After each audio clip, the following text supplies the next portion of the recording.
এক মাসেরও বেশি সময় ধরে কক্সবাজার সমুদ্র সৈকতে দাঁড়িয়ে আছে এশিয়ার এই সর্ববৃহৎ প্লাস্টিক দানব।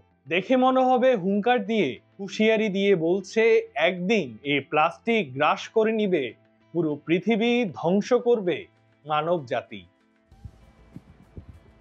তবে এমন ভয়ঙ্কর হুঁশিয়ারির পরেও দানবের কোনো পাত্তাই নেই সাধারণ মানুষের কাছে।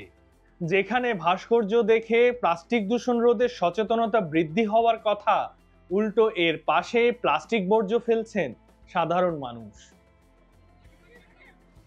সমুদ্রে প্লাস্টিক দূষণের ভয়াবহতা সম্পর্কে পর্যটক সহ সাধারণ মানুষকে সচেতন করাই মূল উদ্দেশ্য, কিন্তু এর ফলাফল কেবল মোবাইলের বন্দী।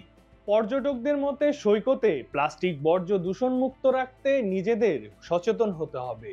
কর্তৃপক্ষের কাছে পর্যটকদের দাবি সৈকতে ময়লা আবর্জনা ফেলার নির্দিষ্ট ডাস্টবিন ব্যবস্থা করার। দূষণ রোধে জনসচেতনতার এত আয়োজনের পরেও সৈকতে থামছে না প্লাস্টিক দূষণ।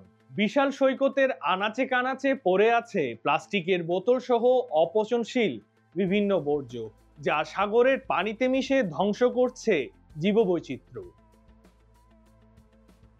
গেল বছর ডিসেম্বরে কক্সবাজার জেলা প্রশাসন ও স্বেচ্ছাসেবী সংগঠন বিদ্যানন্দ ফাউন্ডেশনের উদ্যোগে নির্মিত হয় 50 ফুট উঁচু এই প্লাস্টিক দানব। এরপর থেকে সৈকতে ঘুরতে আসা পর্যটকদের কাছে আকর্ষণীয় স্থানে রূপান্তরিত হয়। Desk news, C voice 24।